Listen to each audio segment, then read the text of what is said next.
Oke, coba di flip lagi deh Mbak.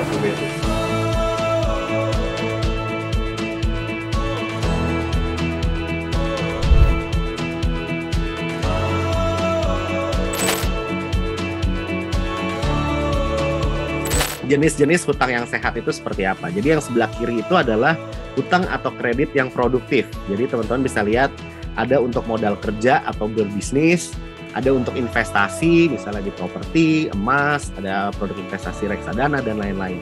Jadi ini kita mau berhutang yang produktif yang sebelah kiri. Yang sebelah kanan itu adalah untuk yang konsumtif. Jadi ini biasanya untuk gadget, kita beli handphone baru, iPhone 13 keluar kita beli baju baru, baju olahraga baru, sepatu Nike yang baru, sepatu Adidas yang baru kita beli gitu kan. Jadi sebetulnya teman-teman itu harus bedakan antara keinginan teman-teman sama kebutuhan teman-teman gitu kan. Mana sih yang bagus, mana sih butuhnya hutang atau kredit yang baik itu seperti apa? Yang baik itu didahulukan yang produktif terlebih dahulu. Jadi kita lakukan dulu hutang yang produktif untuk investasi, untuk modal kerja, untuk berbisnis. Karena kenapa? Kalau kita berhutang dengan itu, untuk membalikan hutangnya, kita akan mendapatkan return lagi dari berinvestasi. Jadi kita akan dibantu untuk mendapatkan return juga, untuk modal kerja juga, untuk membayar hutangnya kembali. Tapi kalau kita beli yang konsumtif, gadgets atau pakaian, kalau kita beli gitu kan, kalau kita beli iPhone 13 hari ini, 3 tahun lagi iPhone itu pasti harganya akan berkurang. Jadi itu bukan suatu investasi, itu kan adalah hutang yang kita malah berkurang gitu kemampuan kita untuk membayar. Tapi teman-teman dahulukan dulu yang namanya hutang produktif dibanding konsumtif gitu, seperti itu.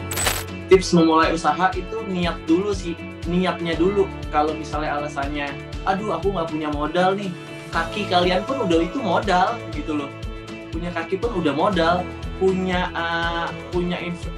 pemikiran yang keren tuh udah modal utama, punya tangannya itu udah modal. Jadi kalau misalnya nggak punya modal uang, ya nggak jadi alasan untuk nutup nggak berusaha sih dengan era yang sekarang gitu. Seperti itu sih.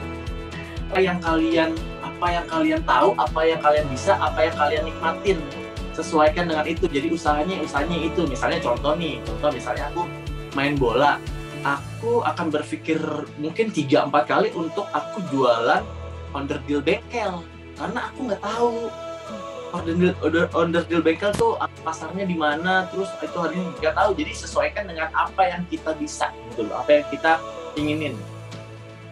Buat teman-teman yang nggak tahu, Akrio itu bisnisnya apa? Jadi Akrio itu bergerak di bidang water treatment.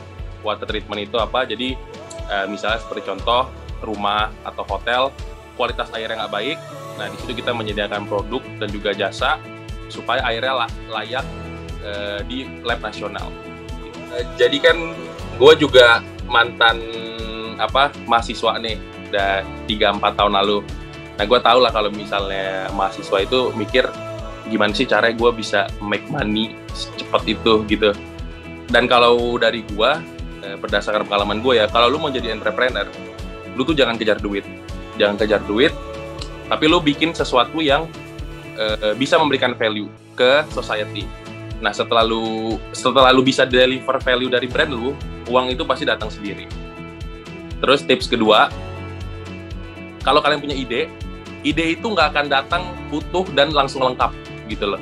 Ide itu akan menjadi lengkap setelah lu ngejalaninnya, setelah lu menjalankan ide itu. Jadi kalau emang kalian mau jadi entrepreneur ya mulai sekarang.